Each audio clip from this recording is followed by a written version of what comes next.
All right. Hello and welcome to the Advisory Committee on Transparency's event, Transparency in the 117th Congress. I'm Ginger McCall, the Legal Director of Demand Progress. We're excited to have a great panel of transparency experts today.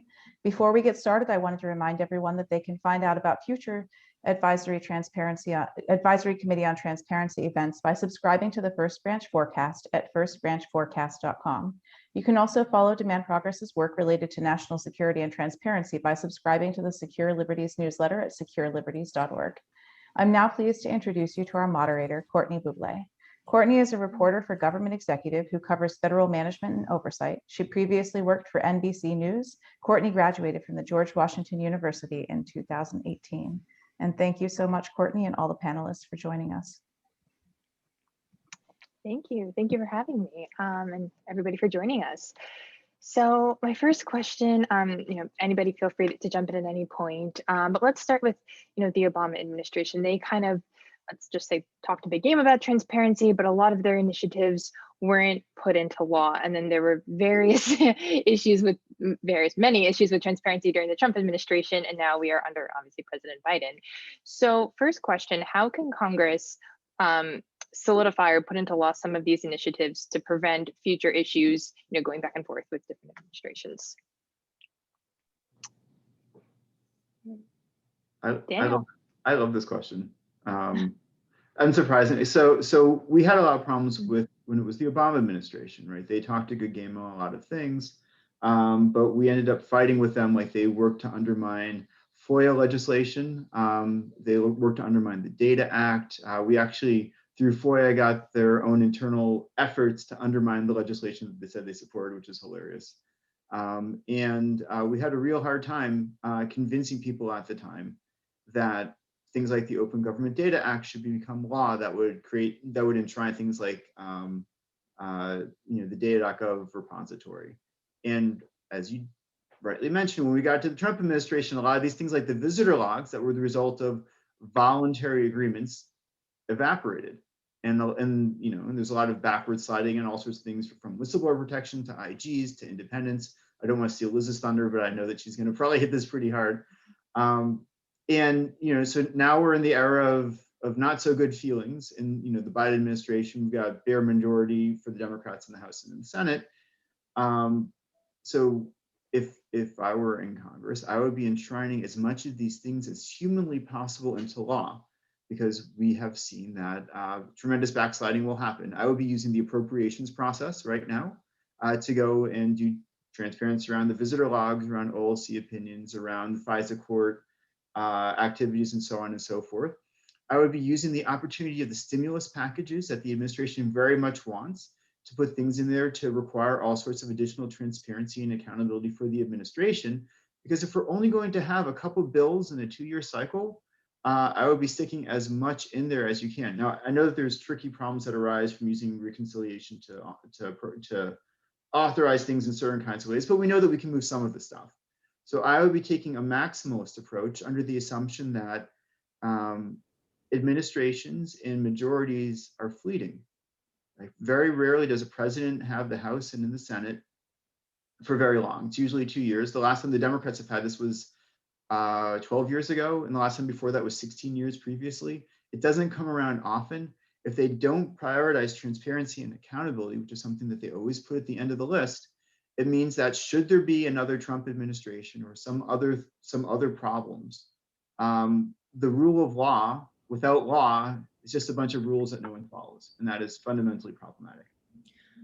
So anyway, that's what I have to say. If I could just add, Daniel did a really good job talking about some of the specifics, but maybe we can just zoom out just a little bit. And I think, there's this tendency in this temptation to look at areas of government overreach, and the flip side of that, the lack of government accountability and lack of transparency as a partisan issue. But it absolutely is not, and I think it's incredibly important to remember that no matter who sits in the White House, that the the White House and executive agencies reflexively oppose transparency. And so, you know, I just wanted to take the opportunity to highlight that you're absolutely right. You know, and I think we will see, you know, different administrations come in and they have, you know, their own commitments to transparency and accountability, and those may wax and wane over the years as they sit as the president sits in the Oval Office and as they continue to do their jobs. But really, you know, I think what we need is a Congress that is as bipartisan and unified around making sure that they are passing strong laws that will encourage government accountability, as the executive branch is so bipartisan in its commitment to holding on for dear life to every power they have ever been granted, and often powers they have not been granted. So really, that's an area I would love to see some bipartisanship and a commitment to those principles from the Congress in a way that we haven't really seen yet. Freddy, anything to add on that point? Yeah, absolutely. And Liz touched upon this bipartisanship. It's really important.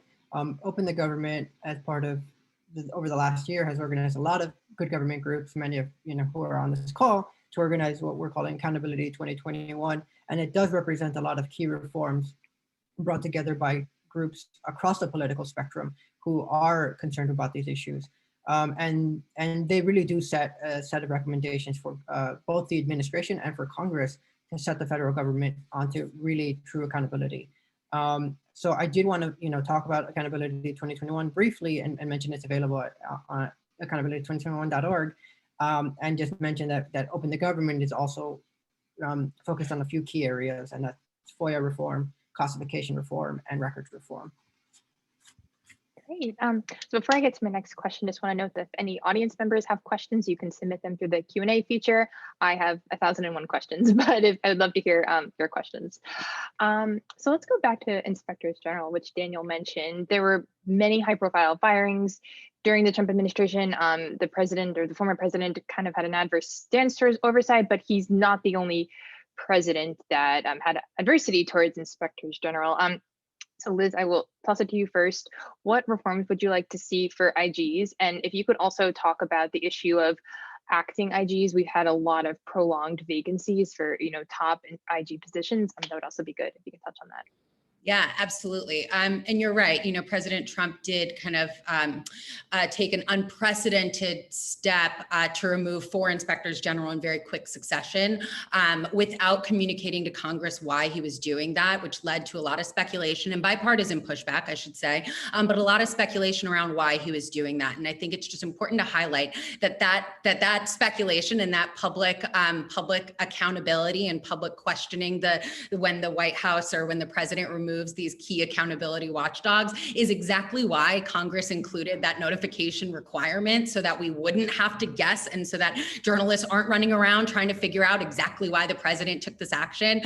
So I think, just on that one point, when we're talking about inspectors general, I always want to say that I think it is incredibly important that they have for-cause removal protection. That doesn't mean that the president would never be able to remove them. It would just mean that the president would have to have a reason for removing them and communicate that to Congress. And that reason would have to fit within within whatever it is that Congress said is an okay reason to remove an inspector general. There's currently legislation in front of Congress that would allow the president to remove IGs for reasons like, if they commit a felony, if they are grossly abusing funds, if they are mismanaging their IG office, if they have abused their authority. All of those are very legitimate reasons to remove an inspector general. It is not a legitimate reason to remove an inspector general because they are investigating your political allies, which is what I think the president was doing last year when he removed those inspectors general.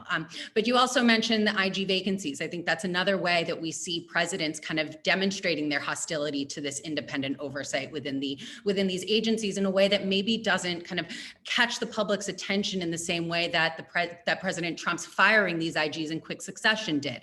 But it's, I think it is, again, this is another area where the executive branch's hostility to government accountability and transparency is very bipartisan. There were a lot of IG vacancies under President Obama. There were almost the same number, I think, under President Trump. And what we see there, the problem there is that one, it sends a signal that the president and that the White House don't really care about independent accountability and transparency and oversight over the agency. I would say that's exactly the wrong message to send taxpayers and Americans across the country that are very concerned about government corruption, and particularly corruption within the executive branch.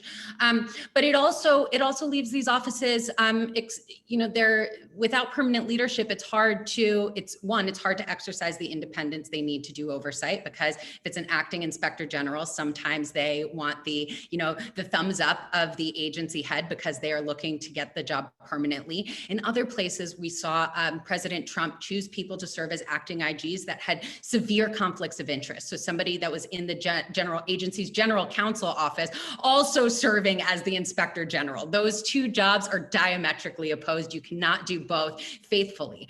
So I think, it's important not only to give IGs for cause removal protections, but to tighten up the Vacancies Act around who presidents can choose to serve as temporary leadership in these offices. And I know I've been talking for a long time, so just one more point is another recommendation that POGO has made is that Congress should consider bypassing the president entirely when it comes to nominating temporary inspectors general.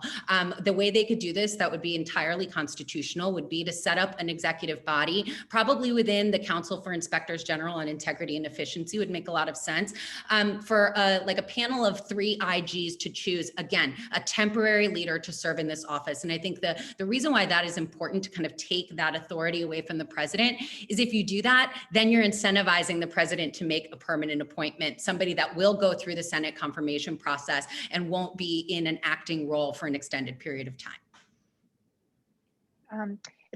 Daniel, Freddy, do you have anything to add on to that? And also, I will add a question from an audience member. Do you think that these vacancies will be filled by the year's end? Obviously the Senate is taking up all of Biden's nominees' first year in office, so they're kind of occupied. But if you had to guess, would they be filled by end of December? So I would defer on that question to Liz, but I have no idea. Yeah, I want to say yes. I want to say I'm hopeful, and there's always I'm a eternal optimist. So I think there's absolutely a chance. But we haven't seen nominees yet from the White House. I understand they're focused on other positions. These independent watchdogs are so critically important to government accountability and transparency. I would like to see it be more of a priority for the White House. So I would add just a couple minor. When people call me and ask about IGs, I say you should call Liz because that's usually the best first start. But I think there's a couple minor things that are sort of add on top of that. One is we've seen the creation in the last couple of years of Oversight.gov, which is a central website for the vast majority of Inspector General reports. They're not all posted there. We think that they should all be required to be posted there. We think they should go in the back catalog for their older IG reports. We think that the 6 legislative branch inspectors general should also be publishing up over on Oversight.gov and should be subject to the same protections and requirements as applied to the executive branch, with just some sensitivity towards it being located inside the legislative branch. We have real concerns about the agency spying on their inspectors general. We know that there have been instances where, as a matter of information security, that the main agency looks at communications that go through the IG office to Congress, and that is totally unacceptable. And we need to make sure they have separate technology platforms so that type of spying, basically, for lack of a better word, can't happen. And then there's the other side of IGs, which is protecting whistleblowers, protecting journalists and journalist shield laws. There's a whole bunch of stuff that sort of goes into those types of communications, protecting communications to Congress. And this is outside the scope of your question, so I won't say anything except for a thumbnail, which is also GAO needs to be made much stronger. Because it's not a super IG, but it's as close as you get to a super IG. So they need more money, they need more people, they need more power, they need the greater ability to compel people to answer their questions. So there's a lot that needs to be done in this accountability space. I worry a lot about journalists, particularly after what we've seen. There's 49 states have a journalist shield law, but we don't have one at the federal level. We've seen the misuses of the Espionage Act. There's a lot of things that raise real concerns here. I think a lot of those have relevant analogs in the IG context as well. I think that we need to make sure that the IGs are everywhere inside government, that they are protected, that they are insulated, and that they're able to do their jobs and people are able to talk to them without being punished. That's really a really tall order, but that's one of the few things that's going to get us through some of the rough patches. Great. Now, Freddie, I want to turn to you to talk about FOIA. That's obviously a big part of government transparency. It's become more difficult over the past 14 months or so with the pandemic, having access to information because a lot of these documents have to be processed in person. So can you talk about some reforms that you'd like to see for FOIA just overall, and if there's anything specifically that Congress can do to make FOIA more telework friendly, like going forward, forgetting about the pandemic and beyond that? Sure. So I'll be quick but thorough. So FOIA is a critical law for transparency. It is one of the most important laws for people in our community and the public, but it's under a very heavy strain. FOIA litigation is at a 20-year high. Agencies are redacting documents at an unprecedented rate, and there are just chronic delays, especially during the pandemic. And among the good government groups that are here and represented that we talk to, there is almost near universal consensus that FOIA reform is one of the largest, most critical things that Congress should take up. And we really do believe we need comprehensive FOIA reform. And so I'll go through a couple of ideas that we've been talking over the last couple of months and years. The first one is adding what we are calling a public interest balancing test. And so for background, when an agency receives a request, they're supposed to sort of go through the documents and really just redact out or withhold any information that is subject to 9 exemptions, but this ability should be used very narrowly, and the agency officials are supposed to have wide discretion in redactions. What actually practically happens is that those officials think that if an exemption could apply in any potential way, if I can make a even tenuous argument that I can withhold it, I will. And so what this means is that we're getting so many documents that are completely unreadable or don't tell us anything about what the government's doing because agency officials are abusing their discretion. So what we need really is a way to override these bad faith applications, and a public interest balancing test would require agency officials to both consider the public interest of the document that it's withholding and any potential harm that would come to the agency's interest before it can apply those exemptions. So that's a really critical step that we've been advocating for. Secondly, this one's a little bit more of a reaction to some of the trends we've been seeing, but FOIA has to be protected against attempts to shield it from how corporations spend taxpayer dollars by claiming that the public doesn't get a right to see how that happens by claiming, those are trade secrets. So this happened in 2019 in a Supreme Court ruling, FMI versus Argus Leader, which really upended 45 years of how we have had this case law in FOIA.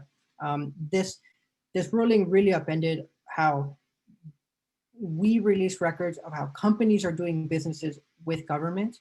And really, all that's required for the company to do is just claim that it's a trade secret, and agencies won't release those informations. So for an example, the Department of Labor is people are fighting the Department of Labor right now to release injury reports because corporations are saying that that's somehow a trade secret. And that's really the practical effect of the Argus Leader decision. So what we need is Congress to realign that particular exemption before with the original congressional intent and restore us to that 45-year standard. And there are efforts to do this. The Open and Responsive Government Act was introduced last Congress. It's reintroduced in this Congress, Senate Bill 742, and that's a good start. So we've been working on that issue as well. Other things that Congress could do is really take the burden off of agency officials, and they can do it in a few different ways. The first way is requiring proactive disclosure.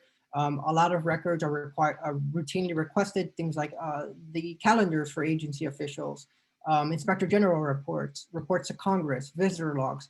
These are very commonly requested documents across the federal government, and if they just require them to be put online, we wouldn't have to request them, and then the agency officials can do their real job, which is probably other things. And then, returning sort of, especially to the pandemic, we've seen a lot of people just don't have access. The FOIA officers don't have access to the records that they would ultimately read, redact, and release. And that's just because right now, there is no requirement that FOIA officials get direct electronic access to all of the records that an agency might have. And so what they do is they have to go ask other people, and then they have to go ask other people, and they do this ping pong back and forward, and that just really delays things, especially during the pandemic. So you know, amending FOIA just to require direct electronic access to for agency officials would go, or for FOIA officials within the agencies would go a very long way as well. And that's a reform that we've been hearing from everyone that's really critical. And then finally, and this is sort of partially related, but it's very important, is that FOIA doesn't work without strong record management. So agencies really need a way to be able to sort the records, search them, retrieve them, all that sort of information are kept within record management systems, and a lot of them aren't working the way that they should be. And so that's another critical aspect. So Open the Government is working on Presidential Record Act reform and Federal Record Act reform that we think will get to some of these issues. And we hope to present those to Congress in the near future. I kind of just wanted to highlight one thing that Freddy said, the first thing that he said about the public interest balancing test. And it just strikes me as like such a reasonable ask of these FOIA officers, that if you are going to withhold information that should by default be available to the public, you should, before you withhold it, have a reason ready. So, you know, this is one example of places where, you know, the government attorneys for the executive branch, just reflexively push back on any transparency in these transparency standards in a way that I think really would boggle the mind of people sitting at home wondering why they can't access information about what the government is doing with their tax dollars. So I just wanted to highlight that because I think it's actually incredibly easy to understand, and we often, I think, assume that maybe the public isn't so steeped in the weeds on these things, and of course they aren't, certainly not as in the weeds as Freddy is, but like that is just so easy to understand that if you're going to withhold this information, you better know why you're withholding it before you make that decision. Now, we're in budget season. The White House released a preview of its fiscal 2022 discretionary spending levels about a month ago. We're hoping, or they're expected to release a full version at some point this spring. Daniel, I know you work a lot on budget reform and possible ways to rein in the executive branch's spending powers. Can you talk about some reforms that you'd like to see under this administration? And obviously that will be permanent for others. Yeah, so there's a lot to get into there. And I have to say, just sort of at the outset, I'm really nervous about the administration's timeframe. They're so late, you know, they've only come out with what they're calling the skinny budget. I don't know what that means. Like, what's next is going to be the fat budget. Like, but anyway. They said this was not a skinny budget. They said that this is just an outline. Oh yes, it's the what's it called? Yeah. So when will they come out with the final thing is like a question. It sort of makes me a bit nervous because we are running. The longer it takes them, then you have to get the CBO score before the appropriators can handle it and start getting close to October 1st. So I start to get nervous. But beyond that, Congress has the power of the purse. Congress decides where the money goes, how it's spent, and what's done with it. But this has been an ongoing fight between the executive branch and the legislative branch, where the executive branch is like, well, you can give us the money, but we're not going to spend it. Or you can give us the money, but we're going to move it around for some other purpose and not tell you. And this has sort of been going back and forth for quite a while now. There was a big problem under the Nixon administration, so a lot of legislation was moved regarding like sort of protecting questions of what's called empowerments, you know, decisions not to spend money or to sort of spend it on other things. And we've seen, surprisingly, emerging from the House last Congress and coming back again this Congress, a multi-committee chair bill that relates to these sort of questions about where is the money going? Are they playing games with it? How is it being? They have all sorts of funny words for like how money's moved around. You know, it's appropriated, it's allocated, it's allotted. These are all different ways to describe like salami slicing about how you take something and you move it from one place to another. But the big question is, well, what are they doing with it? And are they getting congressional approval? And the answer is oftentimes not. Or the administration's found loopholes, like if you do it 30 days or 60 days before the end of the budget year, then they will make a decision and not tell Congress until afterward, and it's too late. And like, oh, look, you know, the ship is kind of set. So there's a lot of sort of stuff along these lines. And Congress is trying to remedy that, to make sure that when it says that you can only spend money for this, that the money is only spent for that. And if they want to move it to something else, they have to ask permission. They simply can't do it. So I'm sorry, that was sort of, it's like I mean, it seems like it's bookkeeping, right? It seems like it should be straightforward, but really decisions about like taking money and putting towards the border wall, like that is undoing a congressional decision. Whether you put it there, whether you take it out, right? So Congress has to be the one to be making these determinations. It's not the executive branch's places to do that. I'm happy to get more into the weeds, but I've been trying really not to. So hopefully that was the right level of detail for the question. That was great. Well, I have a follow-up question for you, or Liz, or anybody else. The Government Accountability Office found last January that the Trump administration violated the Impoundment Control Act over the Ukraine funds, which led to the first impeachment, which we all know. But nothing really happened as a result of that. Now GAO's reviewing the same act for the pause on border wall funds. Liz, I know you testified before a House hearing, I believe, the other day about this. So can you talk more about if these GAO decisions really have any merit, if nothing happens after it, and if you think anything should change in the law as a result? Yeah, I mean, the GAO decisions absolutely have merit, regardless of regardless of whether or not the executive branch will recognize that. I do think it's important that the executive branch recognize that GAO is the expert and is the definitive voice on appropriations law. And I think it's unconscionable for a White House general counsel or an agency general counsel to overrule GAO just because they have a different reading of the law. I think that's a clear usurpation of Congress's power of the purse. And I wish Congress would stand up to it. I wish they would. And I think, we're starting to see some signs, but I think, to the point that you raised, there are no penalties for violating the Impoundment Control Act. There is legislation in front of Congress, the Congressional Power of the Purse Act, that would change that. That was the legislation that I was testifying in favor of the other day. It is supported not just by POGO, but by organizations that are that span the political spectrum, that are very concerned about what we've seen, this executive abuse of power, not just limited to the congressional power of the purse, but that is a constitutional authority explicitly granted to the Congress. So, if we just zoom out a little bit, zoom out a little bit, we can see, if you see the executive branch's willingness to do so in an area that could not be more clearly 100% in control of the Congress, imagine what they're doing for these authorities where there are more gray areas. I just think it could not be more important, again, not because you don't like one particular president or a particular party, but because anytime we see the executive branch stretching its authorities, they never go back. They only keep going further and further and further until Congress clarifies in the law by passing legislation that is enacted that is not okay.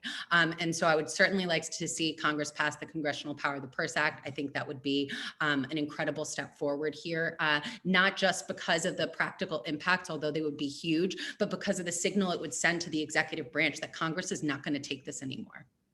Can I add just two very quick things onto that, if it's all right? So one is that funding for GAO continues to get cut compared to its historical norm. So GAO is currently funded at 87% of what was funded at 20 years ago in real dollars. As a percentage of overall federal spending, it's cut in half. Like if GAO were funded at the level it was funded at in the late 90s, it'd actually be at like 1.2 or 1.3 billion, not 700 or 800 million. So we are defanging the watchdog as we expect them to be able to do more and to get the answers to the questions that they need. And this is, fundamentally problematic. Actually, I'll leave it there. I can't read it. So the other piece of this that Liz was alluding to, and this ties into your question on FOIA, which I was really good and held myself back from responding on, which is that the executive branch writes secret law on this stuff all the time, right? They issue opinions through their Office of Legal Counsel inside the Department of Justice that are not worth much, but because they keep them secret, that allows them to make determinations, the decisions that otherwise Congress would challenge or the public would challenge. Now, Freddy was talking about this from the perspective, or he's alluding to it, I guess, from the perspective of FOIA, which is where you should be able to use FOIA to get these opinions. We think, and I think everybody on this chat agrees, that the executive branch should be proactively disclosing these legal opinions. There should not be a body of secret law. And one of the most pernicious examples of this secret law is as it applies to spending decisions. because you can't see the way the executive branch is deciding to twist words in ways that make no sense to anyone to get to the results that they want to get to. And that is not acceptable. So when you start talking about spending decisions and when you start talking about accountability, it also means that you can't have the executive branch making up the rules and then not telling anyone else that they're playing Calvin ball. Like, that is simply not acceptable. Great. Now, Freddie, going off on the notion of secret law, overclassification is a big issue with FOIA. And I know you have a lot of proposed reforms within the government about that. Can you go through some of those and maybe give an example or two of some issues you've noticed in the past? Absolutely. So overclassification and our government's persistent reliance on it not only harms transparency, but it also has serious implications for our national security. And we see this in a variety of ways. The first one, very early in the pandemic, was that federal workers couldn't even access their classified systems to work from home, which means that they can't do their job of monitoring threats in any kind of way. And that's just a very simple one.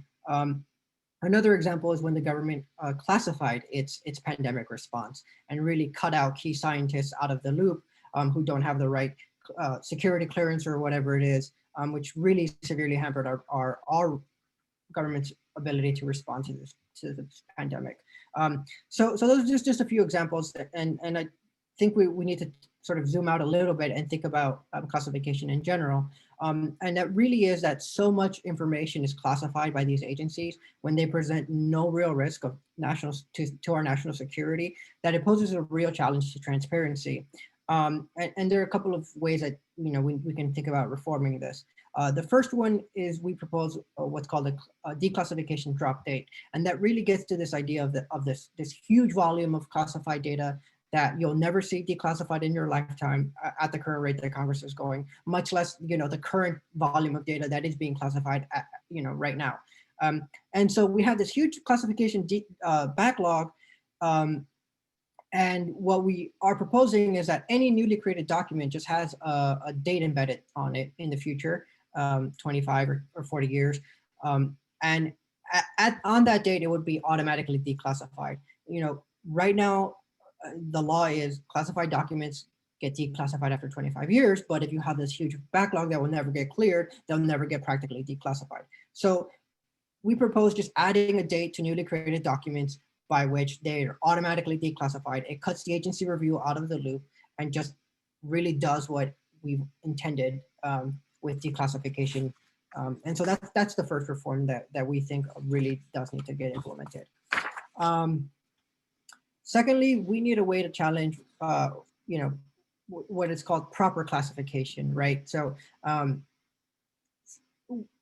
so much information is classified, but has no national security risk associated with it, that, it really doesn't leave the public any kind of transparency or tools to bring it to light. All that an agency has to say is that this document was classified by someone who had the proper authority to classify it, and they did it in the right way by following Executive Order 13526, which sort of outlines how the intelligence community is supposed to handle classified data. And that's it. That's the end of the discussion. There's no, I use the example of the pandemic response, right? There's no risk to national security. In fact, you can make an argument that by doing this, you are harming national security, but that doesn't matter. You just say, we followed the executive order, that's it. And this is really getting to a cultural problem at the agencies, because nobody has ever gotten in trouble for overclassifying information, but people do get punished for transparency. There are a few incentives for that. So what we need is a way for the public to really challenge that. Okay, you might have followed all the right rules, all the right steps, but really there's a public access mechanism, and even if it has the right markings on it and it went up the right chain of command, we should still have access to that information. And so that's another important reform. And really we also need kind of like we mentioned, a public interest balancing test for FOIA. We also need something similar for classification. There are things that are properly classified, like the CIA's full torture report, that are of huge public interest that we might not see for years or decades to come, but which we need some mechanism of access because of the public interest is so high. And so really building in some kind of not just public right access, but also some kind of public interest override as well to classification. And then finally, appropriations. I know this is a very popular answer for any question you ask on transparency, but we do need increased appropriations, especially to offices like the Information Security Oversight Office, which is tasked with policy and oversight on government-wide classification systems. And they really struggle with declassification and really sort of doing their job.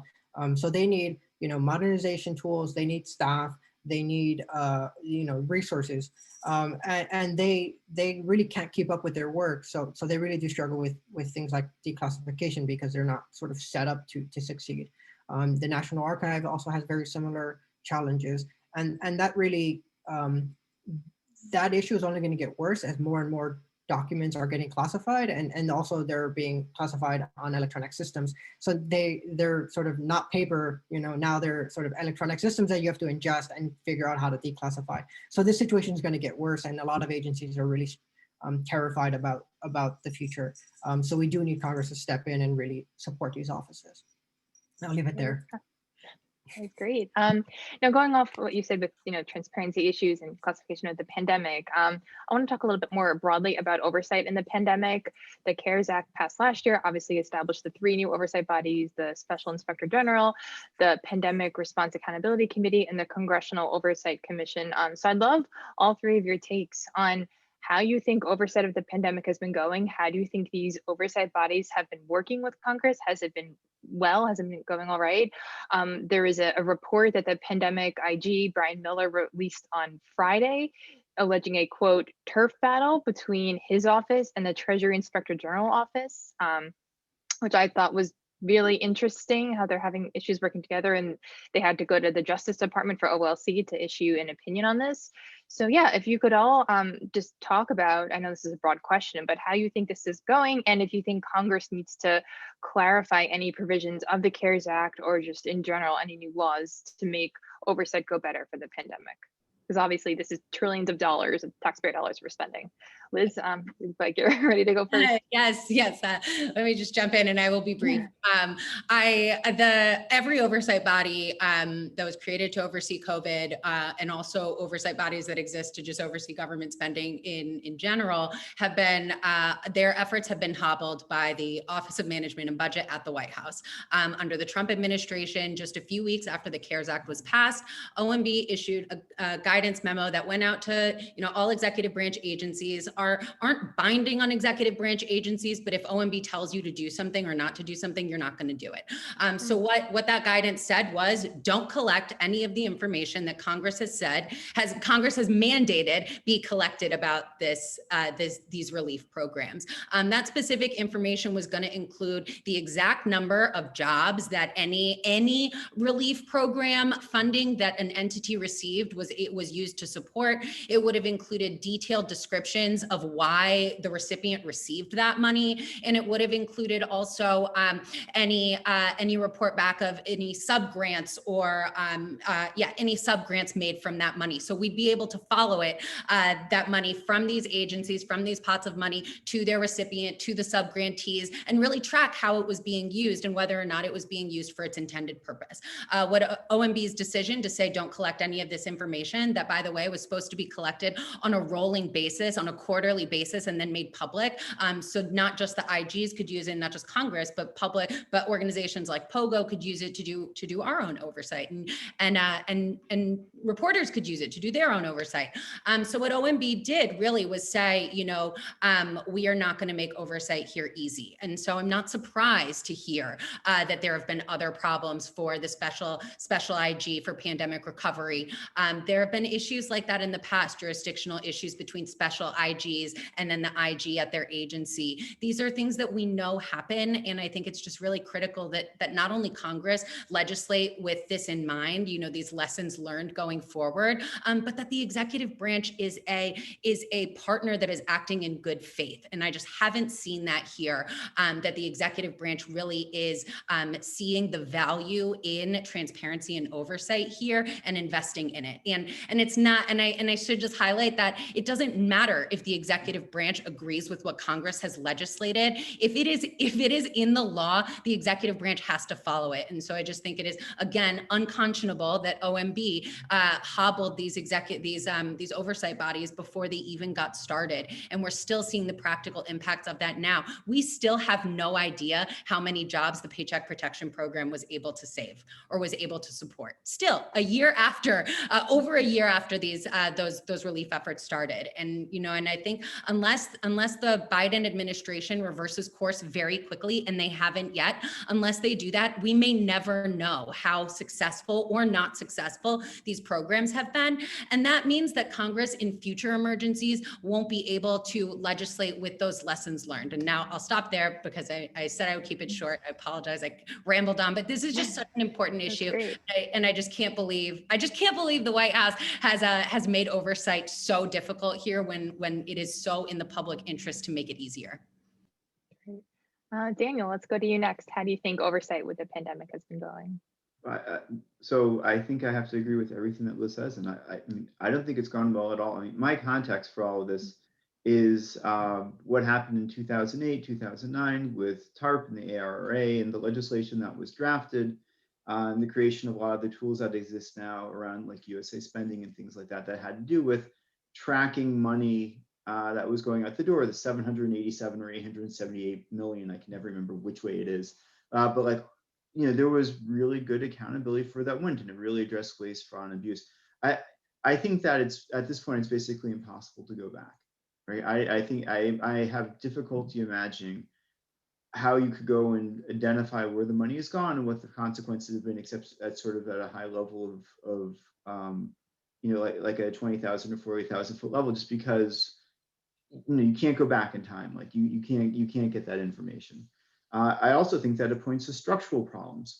OMB is too powerful inside the executive branch. I think OIRA also has a similar problem. But like too much power is being vested in a bunch of folks who are supremely political, and Congress is either unwilling or unable, depending on the circumstances, to assert its prerogatives here. And that is fundamentally problematic. This is one example of your power of the purse question. Like that you can't track where the money's going and what's happening, even when you start to set up systems to do it properly, because the executive branch on their own can hobble it. And that's an indication that, things are wrong inside the executive branch. You need a restructuring to rebalance it so that Congress has sufficient power to get what they've decided needs to be done. So I know that wasn't as meaty as Liz's answer, but it's just an underscoring of the structural problems that exist and the need to redress the balance of powers between the legislative and executive branches. Great. And Freddy, anything to add? Yeah, thank you. I do think that also the oversight that groups like ours have been able to do has been very minimal. So Open to Government put together a report where we've been working with some of our community partners. And we reviewed like hundreds of FOIAs that people had sent to really understand how agencies themselves are responding to the pandemic.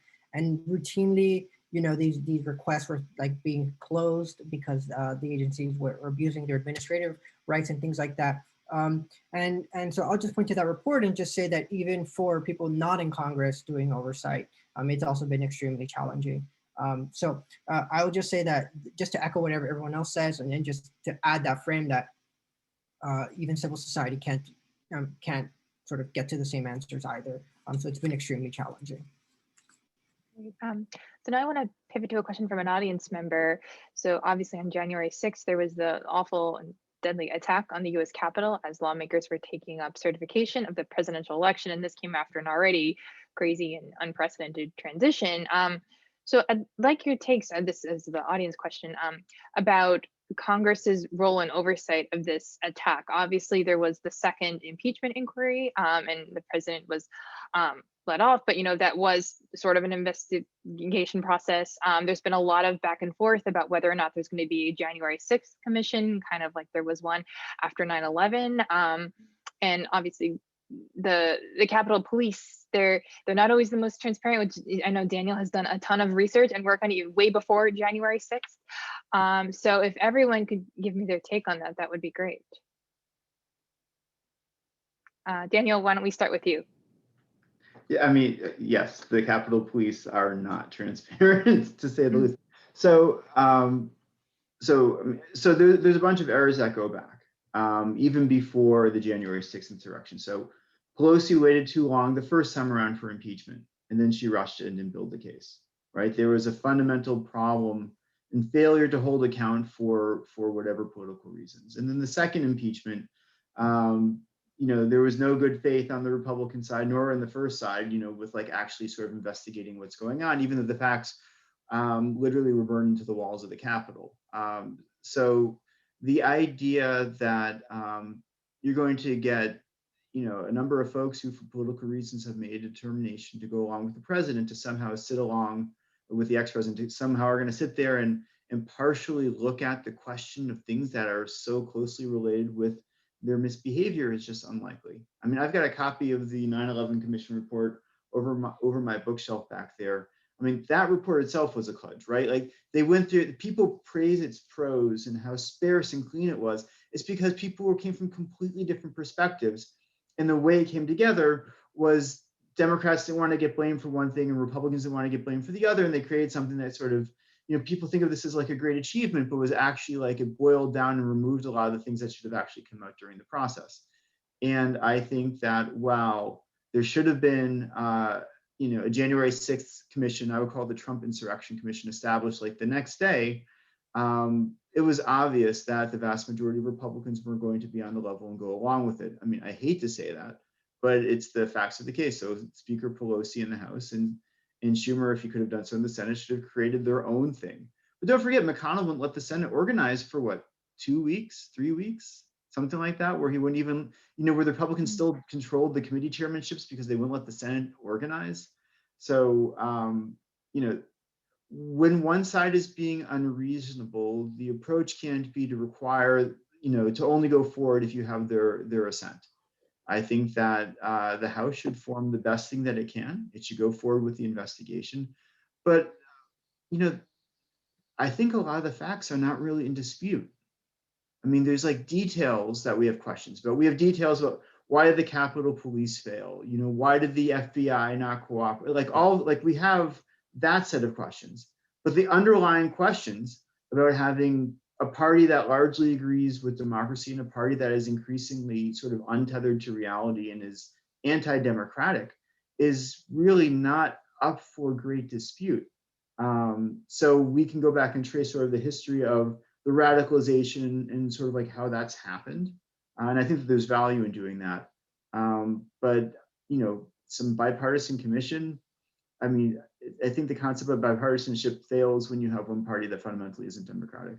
Sorry, that was a long-winded answer, but no problem. That's what you get. Yeah. I just want to pick up on two things you said, Daniel, and I think they're actually related. It strikes me when you say that that we have a set of facts that we all agree and that we kind of all saw unfold. While I wish that was true, I actually don't think it is, right? I mean, how many, that we see, I'm horrified almost on a weekly basis about kind of polling and numbers about how many people think the insurrection was led by Antifa or Black Lives Matter. When again, we saw with our own eyes that they were carrying Trump flags, that they came from a rally in favor of President Trump being established as the next president and overturning an election. We all saw that, and yet we still have now this public perception that maybe we didn't actually see what we all saw. And that's actually why I think it's important. And I hear you about the concerns and the maybe not concerns, but the lack of faith and hope that there's a way to get to some bipartisanship here, and I don't disagree with that. I'm horrified at kind of the way that we've seen these things shake out, and I think you're right on that. But I guess just I go back to why is bipartisanship important here? It's not for its own sake. It's so that the public as a whole can have confidence in what the outcome of this commission is, and I think that was one of the benefits of the 9/11 commission. commission.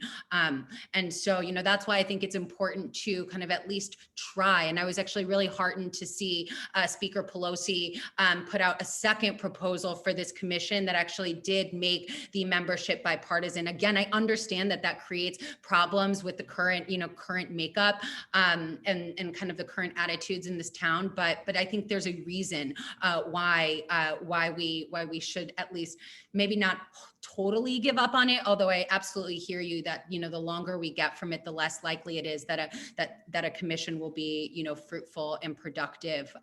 But I think the value, there would be a lot of value for it. And it's just, you know, I guess I'm just here to say this makes me very sad to see that this is kind of the state of our politics today. Yeah, and so I would just say a couple of things. So we're looking at the Republican counter demand, and it's to investigate Black Lives Matter, right? It's nonsensical. Like, it doesn't make any sense. I think that there needs to be fact-finding on this, but I wouldn't let the additional inquiry delay the necessary responses, right? Like, there's a lot of things that are, and we put out a lengthy and fairly boring report, like on all the things that are necessary to do right now. Like, we don't need to wait to do a lot of this stuff. And you can see on the other side, like the voting purges that are happening and like the ongoing lies that are being promulgated through sort of the alternate media that the right is using. Like, you know, you're not going to convince people, you know, of what happened because they're sort of enmeshed in their own world at this point.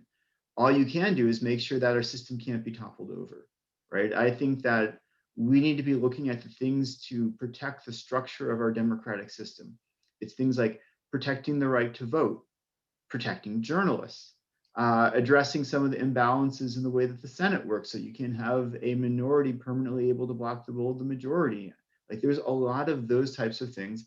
I think there's a very limited runway. I think it's a very limited runway, and we're running out of time now. And we can't wait to do those things because the next election, or if a senator gets sick or something else happens, like, it's over. We almost had the entire constitutional line of succession murdered by the president's people to go and take over our political system as a consequence of an election that he lost, and it was obvious to everyone that he lost it. So while I think there is value in looking at you know, some of the underlying questions about like how particularly this happened and how you radicalize people and that kind of stuff, I don't think that we should necessarily wait. And I know that for many years, people like the idea of bipartisanship, that the left and the right, people with different perspectives come together. But the truth is, we have the left and the right embodied in the Democratic Party, and we've got like the right and something else embodied inside the Republican Party. And until the Republican Party splits, becomes a pro-democratic and an anti-democratic party, which is hopefully what will happen at some point. The idea of folks whose elections or re-elections are so closely tied with maintaining a lie, they have no incentive to come and embrace the truth. And I think that we would be foolish to wait. I would love for bipartisanship to be real, but this is not an issue on which you can have a real debate. And I think that we should focus on the things that we can do now and not worry as much. This is not saying that we shouldn't look at this and investigate it, but I don't think it's a reason that we should wait. I think that we should move ahead with reforms because we can't afford to wait to see what happens. Great. So we are coming up on the hour, but I want to ask one final question, and that is, we just passed the 100-day mark for the Biden administration. It was Thursday or Friday, depending on how you calculate it, with January 20th, the half day. So if you had to give the Biden administration a grade, like in school, what would you give it and why? If you can answer briefly. And Freddy, I'm going to go to you first. So I'm gonna sidestep the question about what grade we would give it, but I'm gonna just be honest about that. But I will say that we do have a progress report on accountability2021.org where we have looked at some of the very good reforms that have been enacted, some that have been partially enacted, and some that need to be addressed. And I think that that's probably the best place to get a sense of where we are after 100 days. So I would point people to that resource because we have spent a lot of time gathering that kind of information and making it presentable to the public. And you know, I will say that there was a lot of really good things that came out of the Biden administration within the first 100 days. His ethics reform executive order is probably the strongest one we've seen out of any modern president. the ability for scientists to speak freely to the public. These are all extremely commendable things that we should give a lot of credit to the Biden administration. And so a lot of us in our community were pleased to see that sort of right out of the gate. 100 days later, I think we have a different view of it, and that's that, we saw some very good things within 100 days and not a lot since then. So we haven't heard anything about something like a memo on FOIA from the Attorney General.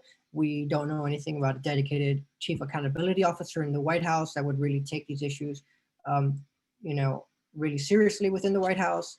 And so there's no, sort of overt sort of message that transparency is going to be central to the administration, at least, not after the first few days. So we're 100 days out, and I think we'll see what happens in the next 100 days, but we really do think that some of that daylight is fading, and we really do need to see stronger action from the White House. I'll leave it there. Great, thanks. Liz, let's go to you next in the last few minutes. Okay, I won't sidestep your question, but I will explain it before I give my answer. Okay. The Biden administration has done a lot of good things. They did return to committing to kind of having releasing their visitors logs, although we are quibbling with them a little bit on the fact that they're not including electronic meetings even in this time of COVID. But because they have not corrected for that OMB guidance that really undermined a lot of the transparency and oversight necessary of COVID funding, because they have not nominated, they haven't put forth IGs for the I think 10 or 12 vacancies that require presidential appointment, and because they haven't put forth kind of the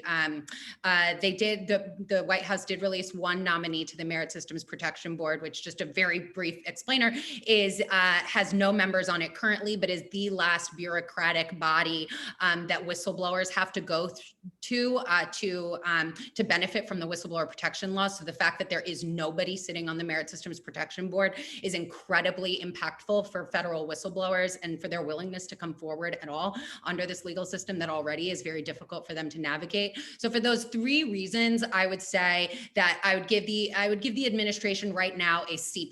There's a lot of room for improvement. It's a little bit better than average, but they've got a ton of time to do better. And so I would encourage them to see this as a progress marker and not as a, you are the worst and I never want to see anything from you again. It's just, there's a lot of room for improvement here. And I hope that that's the message they would receive from that, because I'm sure they're watching.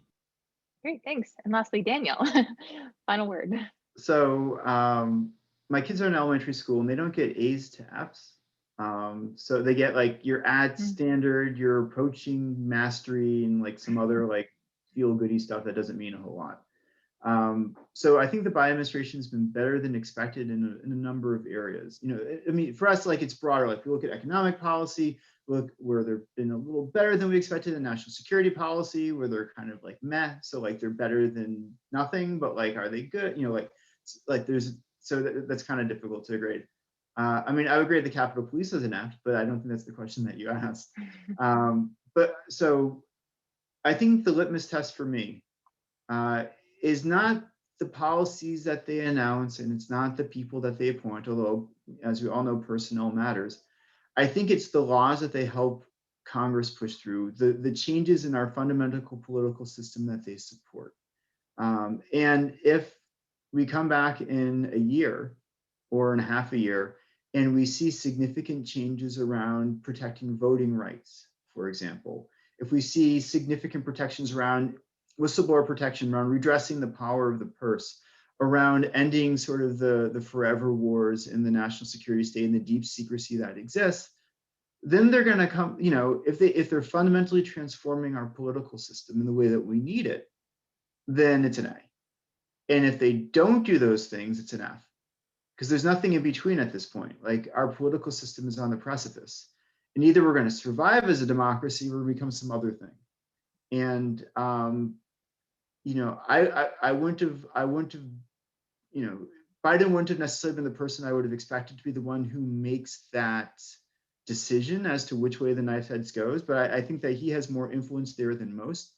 And if he's willing to sort of stretch to go beyond who we've seen him as the kind of transactional politician that he's been for the last 40 something years, and to be transformational in our political system, then, then it's a second founding, then it's a new country. And if he doesn't do that, then it's just going to slide to autocracy, and we're going to spend the rest of our lives, if we're lucky, fighting against it, or worse. So A or F, take your pick. The grades aren't in yet, like better than expected, but like it's only the first quarter or something like that. Hopefully that's good. It's a great metaphor. Well, we are out of time. Freddie, Daniel, Liz, thank you so much. This was such a great discussion. I think Ginger was going to come on and give some closing remarks as well. But yeah, this was great, and I'm sure I'll be reaching out to you soon for my future stories. Thanks so much, Courtney. All right, once again, thank you so much to the panelists and the audience for joining us.